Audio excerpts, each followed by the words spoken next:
was growing up, what I liked about Blair, I was very lucky because I stayed across from the Lucky Park, and that was great, and I spent loads of time there, and it was it was a great neighbourhood to grow up in, and nice people. I like Blairgowrie because of the nice view, and it's quite a close community. Well, I was pretty lucky because I stayed in the high street, so I was bang in the middle of the town. I had lots of friends who were just round the doors. Blairgowrie is good with shops. There's lots of types of shops, lots of places you can meet your friends and hang out. Wherever we stayed, there was loads of kids, you know, sort of all grew up. And a load of them are still in Blairgowrie, you know, we all still know each other. You go out the road to Perth or wherever, it's a gorgeous place to live. What I like about Blairgowrie is the sense of community that it has. Like they've got Blethers for the older generation, and they've got Skid for the younger generation. The main aims of Skid are basically to give young people a voice in their community, in their society, and for them to evolve a role which is recognised and respected by everyone really. And to do that, we felt it was not about saying I need respect, it's about demonstrating their capacity to contribute to society.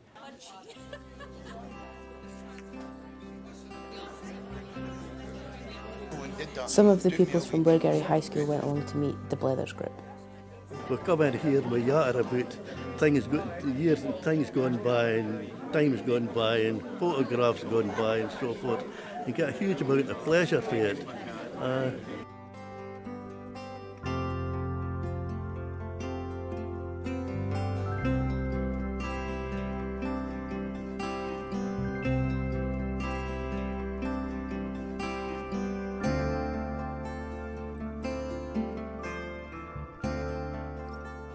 What age did you leave school at? 15. 15, went to work in Davidson's as a chemist. I would like to have stayed on, but money was tight. Teacher came to ask my mum if I could stay on, and she said, no, we need Frida's money. When I came down to Blairgowrie here, I was in the primary school up in the old school, which is now closed. And yeah, the teachers were good. I got on well with them. I was maybe lucky in that respect. Well, you got at the Hill Primary, if you misbehaved or if you did something wrong, you would get the belt. And if it was really, really bad, it would be the headmaster, Mr. Costier, that would give you the belt. And if you'd ever seen him giving the belt, you didn't want to get that. I had the belt once in the school. They gave you the belt then. You got put in the corner, told to stand in the corner if you'd been talking or disrupting the class, that sort of thing. Secondary, again, I was at the high school, which is up in Upper Allen Street. It was cold and drafty in the winter time. You got absolutely toasted in the summertime with the sun coming through the windows. Didn't seem to be able to afford to put blinds on them.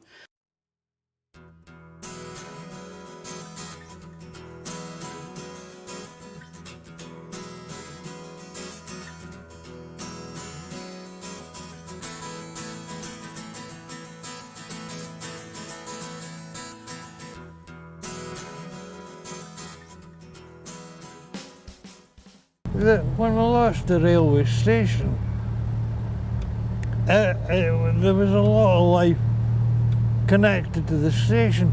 When we were laddies, we used to go down to the station to meet the trains coming in from Dundee, and we'd get 6ms or 9ms to carry their luggage up to the Queen's or the Royal Hotel. We weren't allowed to cross the main road, and that would be when we would be about 8. The road was too busy for us. Now in 1958, 59, 60, the road wouldn't be busy, but we were not allowed to cross that road at all. See, nowadays it's like lorries, buses, yeah, no, it would be maybe a car every 15, 20 minutes if we were lucky, but that would be the time, you know, somebody could get knocked down because you weren't used to traffic.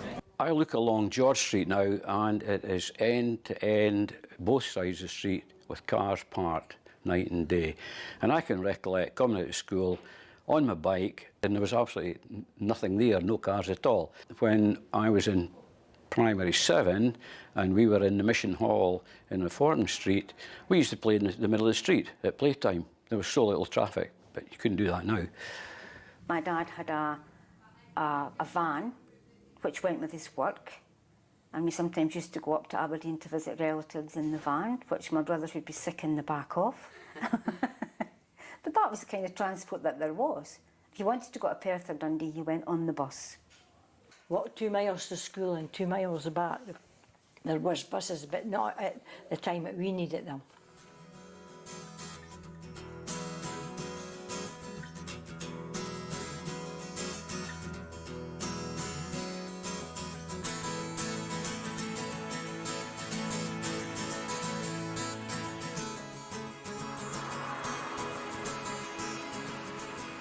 I felt very fortunate being in the chemist in the Well Meadow. You've seen everybody coming and going. It was fun on Braemar night because you could see everything that was going on in the Well Meadow. There wasn't really a lot going on, you know. Braemar night was the highlight of the year. You know, the one night you got out without your parents. See, TV has killed off an awful lot of local things. I mean, when I was a bairn, we were on concert parties connected to the church. We'll learn to sing and dance and carry on there. And there was Quinny's Picture House. And Quinny's Picture House was a great place because on the Saturday afternoon matinee we could get in for 3 empty jelly jars or 2 rabbit skins that would poached. I remember a family up in Rattray got a television. They were the first ones in our area, and we all got to go and watch the telly one night. We were sitting there in their front room watching the telly. It was absolutely brilliant. We had one because the couple of the neighbours came in to watch it as well, so that would be about 1953. That would be the first telly. A wee square thing, you know, more wood than screen. In my house we've got about 4 TVs, 4 phones, then house phones, and 2 laptops, and 1 Kindle and 3 tablets. It really was friendly, and we had 2 cinemas. We had one cinema in Reform Street called the Queen, and we had another cinema across the bridge. Anyway, that cinema, they had seats with two seats together. So if you wanted to go with your boyfriend, you'd try and get to the... I got £1 a week pocket money, which meant that I could go to the pictures on a Saturday afternoon, which cost 9p. I can remember going to an Elvis film with a friend who wore national health glasses, which were just sort of glasses that were sort of right into your face. And she was so excited about seeing Elvis that her glasses all steamed up. And she couldn't watch the film properly because every time she was watching the film, the glasses were all steamy. She kept taking them off and wiping the steam off them so she could watch Elvis on the cinema. Another shop was so well liked was Fazuki's, the Dome at Leslie Street. And I'm so grateful that the gentleman who's in charge, who owns it now, hasn't altered it. Because if you go in the front door, you've got little cubicles, well, little tables with chairs. Well, you see, that was a great place during the war for to meet your boyfriend, because you see, you hope that nobody would see you. And then inside there's the Dome. Well, the Dome was built by the Fazokis, and old Mr. Fazoki wanted the Dome to be like St. Peter's. In the winter time, we had great fun sledging because we could sledge down Upper Allen Street, come straight down, and we stopped just at the old post office. And also used to sledge for Newton Street, to the top of Newton Street, right down to the Perth Road there. And you just couldn't do it now, nor would you get away with it.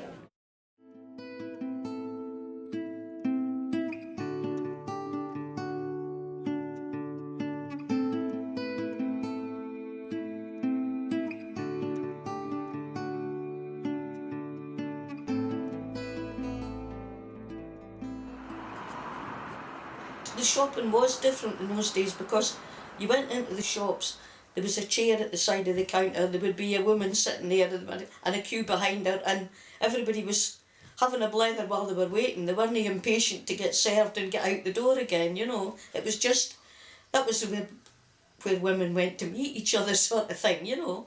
There's various shops in Blairgowrie. When I was growing up, the biggest employer, or the biggest, was the Coop shop. There was a Coop Emporium, there were butchers, the bakers, everything. And there were grocers. I can remember going with my mum as a little girl into the Coop Central, which was the grocery shop, and I'd buying stuff out of there. And the thing that fascinated me was to put money in a little container and pulled a handle, and it went flying across and into an office where the change came back, which as a small child you always wanted to play with that but never got the chance. But that's the main thing I remember about the shops. I can remember the sweetie shops as well, of course. Because I can recollect that when I was a young lad in the town, there was no supermarket here at all. The area where the supermarket is now was occupied by Blairgowrie Cooperative, the main shop, and then next to that was a very nice imposing sandstone house, which was the surgery for Dr. William Shaw. The Royal Hotel, of course, was here, and the frontage of that has not changed at all. There were all sort of individual shops, and you went to the butchers for your meat, you went to the bakers for your bread, things like that. You went to the grocers for your vegetables and things like that, and it was done every day because you didn't have fridges or freezers or anything like that, and the women just went out and shopped every day.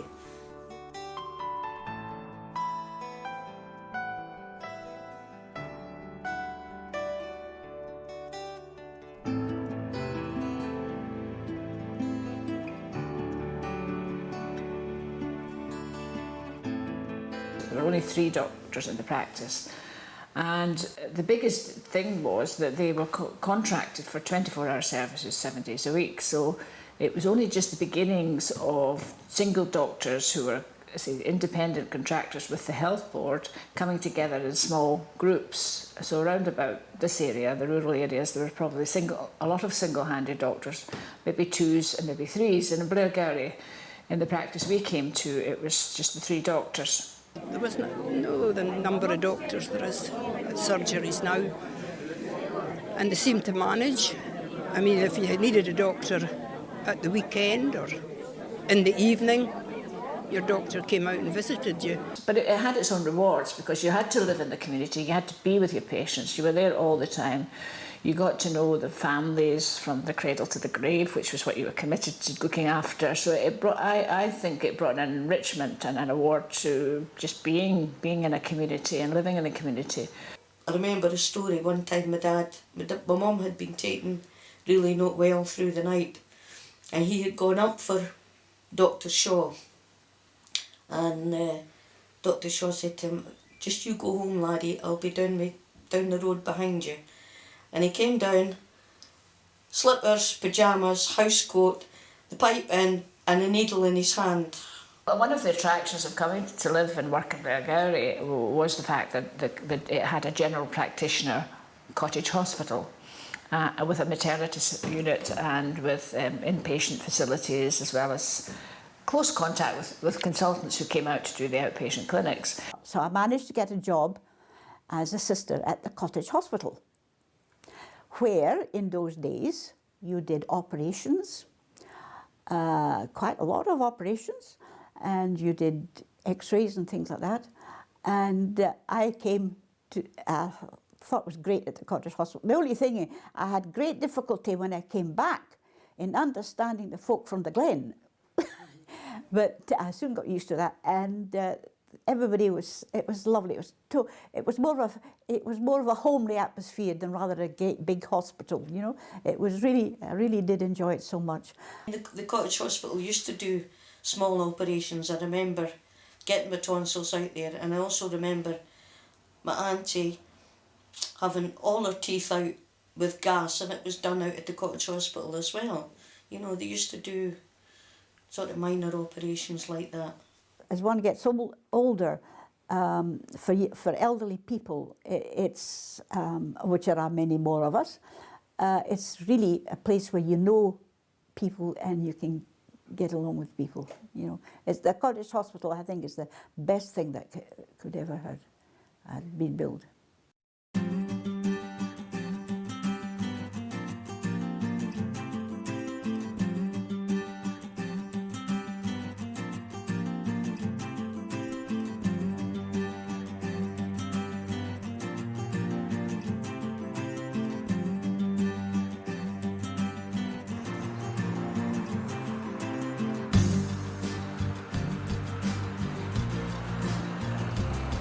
I left at 15 and went and worked in Wilson Lane, the photographers, where I was all until I got married.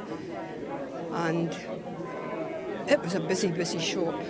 Really, at the time there was soldiers, Polish soldiers stationed in Blair, and we'd go back after lunchtime on a Saturday, there'd be a queue outside waiting to have the photograph taken in the studio. You know, it was really, I just can't say enough about my younger day. I couldn't fault it. It was wonderful. My first job was down at Kay the Solicitors, you know, where the flower shop is now, at the Well Meadow. That was the commercial bank, was on the bottom, and Kay the Solicitor had his offices upstairs, and that was my first job. Job I got for a woman for 3 days, to go for 3 weeks. And I stayed 15 years with her. And they were good to me. It was Rosemount Fair, Mr. and Mrs. Constable. But I took the job, I said, only for 3 weeks. And ken how much it was? 9 an hour. 24 years I worked out at the box factory, which was Waverley Cameron. I mean, they did loads of things. They made paper clips, they did fancy boxes of writing paper, you know, the spring clips. They did all things like that. Smedley's was a great place to work. Whole families from Blairgowrie worked in Smedley's. You know, there would be mum, dad, sons and daughters, wives and husbands, you know. And when it closed down, it was a shattering blow to Blairgowrie, that's for sure. Went to the strawberries, next farm, and potatoes. We had to even plant the potatoes then. My father had a bag round me, this sack, and showed me how to plant the potatoes. I got my introduction to raspberries with picking them, of course, and my mother's coattails. We used to go to Park Hill and pick raspberries at Park Hill. When I joined Hodges had a big farm outside Blairgowrie called the Gothans, and I used to go out to the Gothans and pay out on the bank in the summertime. The Gothans had their own policemen, their own postie. The travelling people camped in the wood down at the side of the main road, and on the farm there were a number of dormitories. I had no options, son. Out the door in the morning, berries. This is my mum. Don't want to see you to peacetime.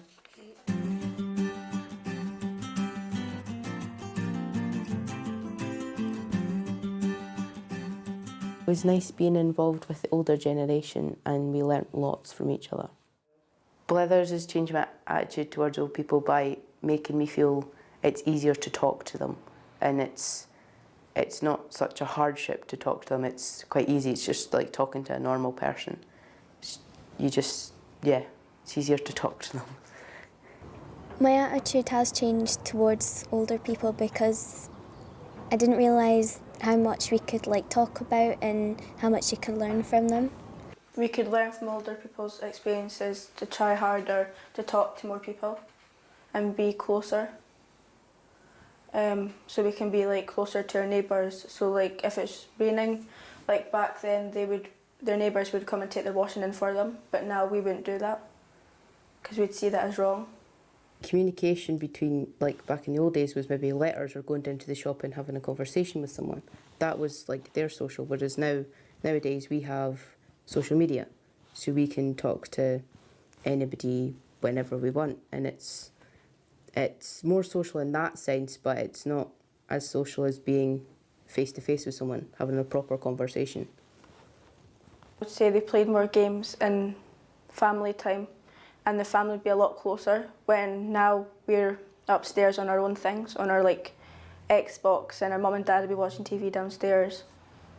I think they could do more community things together with the elderly and the younger together, and then we can interact more and talk and see how different things were from now in the past. To bring the elderly community and the young people community, I think there could be a club or something, or we get young people and old people to start talking together and seeing how they interact together, and getting young people to see that old people aren't boring, and to get old people to see that young people aren't all about, well, vandalism and stuff.